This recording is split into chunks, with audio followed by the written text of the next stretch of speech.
Welcome to Coffee with Viking. I am Mike. Cheers.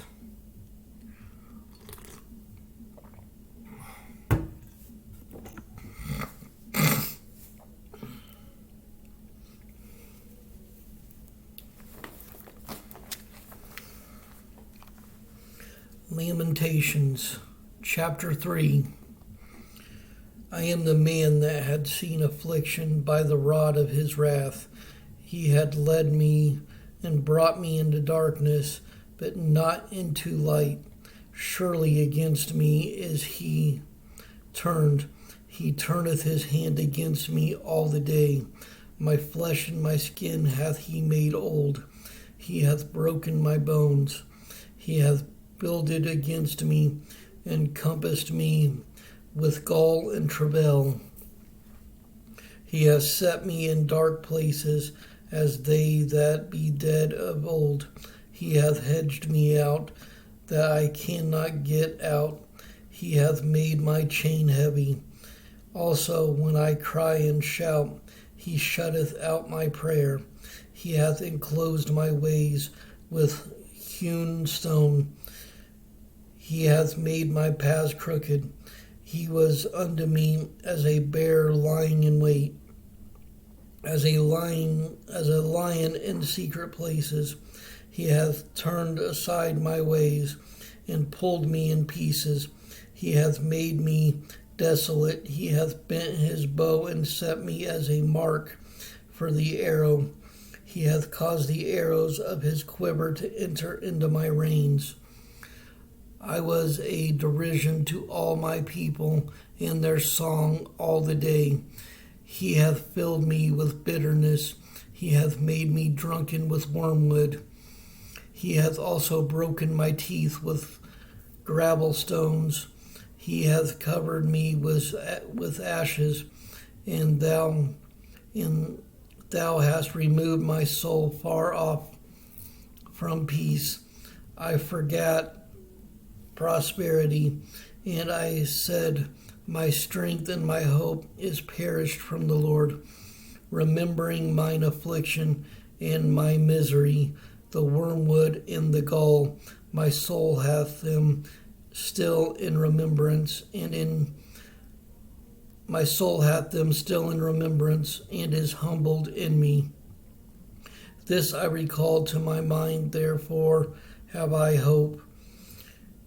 It is of the Lord's mercies that we are not consumed, because his compassions fail not. They are new every morning. Great is thy faithfulness. The Lord is my portion, saith my soul. Therefore will I hope in him. The Lord is good unto them that wait for him, to the soul that seeketh him. It is good that a man should both hope and quietly wait for the salvation of the Lord. It is good for a man that he bear the yoke in his youth. He sitteth alone and keepeth silence, because he hath borne it upon him. He putteth his mouth in the dust. If so be there may be hope. He giveth his cheek to him that smiteth him. He is filled full with reproach, for the Lord will not cast off forever. But though he cause grief, yet will he have compassion according to the multitude of his mercies. For he doth not afflict willingly, nor grieve the children of men, to crush under his feet all the prisoners of the earth, to turn aside the right of a man before the face of the Most High, to subvert a man in his cause the Lord approveth not. Who is he that saith, and it cometh to pass when the Lord commandeth it not? Out of the mouth of the Most High proceedeth not evil and good. Wherefore doth a living man complain, a man for the punishment of his sins? Let us search and try our ways, and turn again to the Lord. Let us lift up our heart with our hands unto God in the heavens. We have transgressed and have rebelled. Thou hast not pardoned. Thou hast covered with anger and persecuted us. Thou hast slain, thou hast not pitied. Thou hast covered thyself with a cloud, that our prayers should not pass through. Thou hast made us as the offscouring and refuse in the midst of the people. All our enemies have opened their mouths against us. Fear and a snare is come upon us, desolation and destruction. Mine eye runneth down with rivers of water for the destruction of the daughter of my people. Mine eye trickleth down and ceaseth not without any intermission, till the Lord look down and behold from heaven. Mine eyes affecteth mine heart because of all the daughters of my city.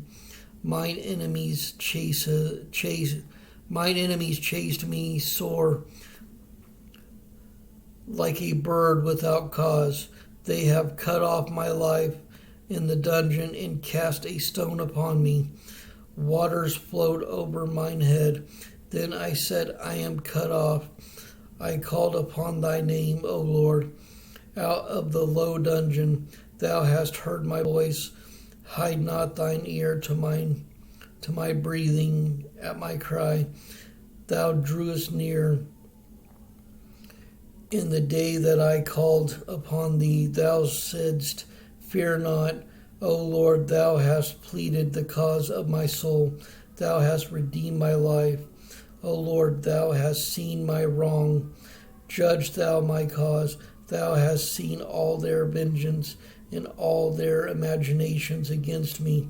Thou hast heard their reproach, O Lord, in all their imaginations against me.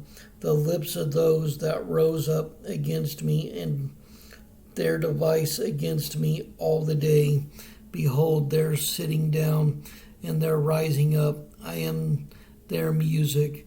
Render unto them a recompense, O Lord, according to the work of their hands. Give them sorrow of heart. Thy curse unto them. Persecute and destroy them in anger from under the heavens of the Lord. Chapter 4. How is the gold become dim? How is the most fine gold changed? The stones of the sanctuary are poured out in the top of every street. The precious sons of Zion compared to fine gold, how are they esteemed as earthen pitchers? The potter as earthen pitchers, the work of the hands of the potter. Even the sea monsters draw out the breast they give suck to their young ones. The daughters of my people is become cruel like the ostriches in the wilderness. The tongue of the sucking child cleaveth to the roof of his mouth for thirst. The young children ask bread, and no man breaketh it unto them.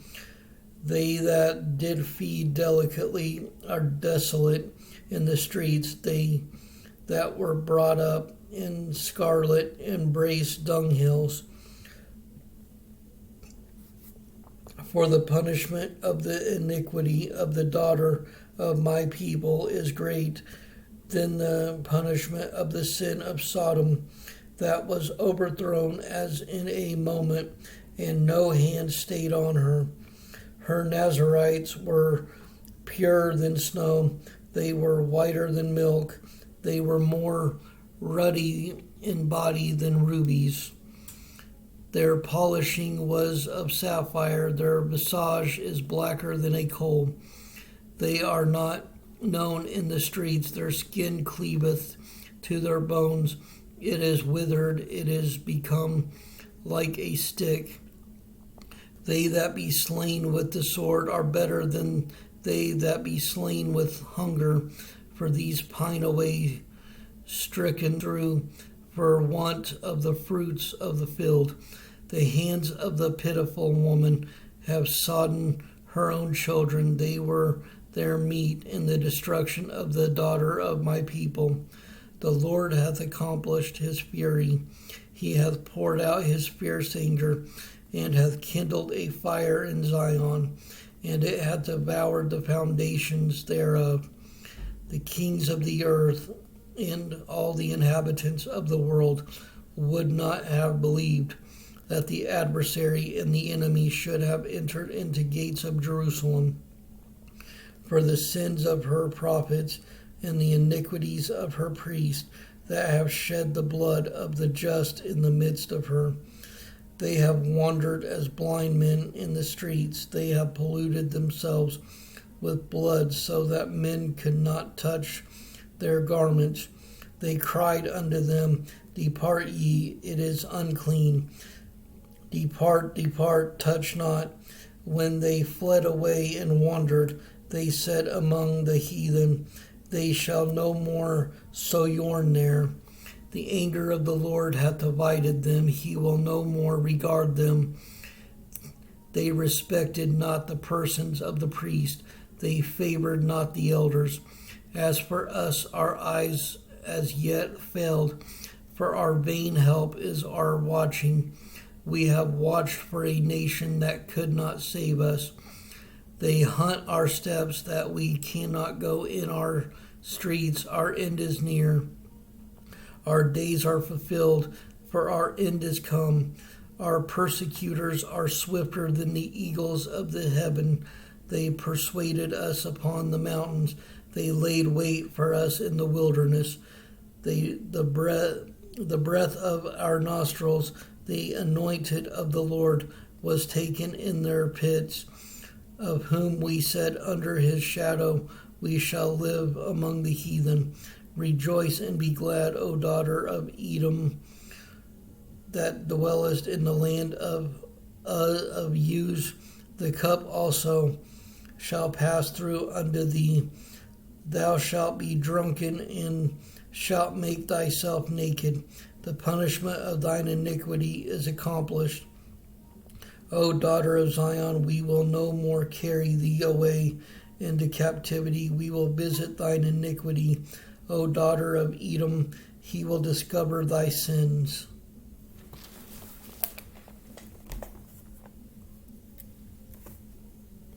Stay strong in the word of the Lord.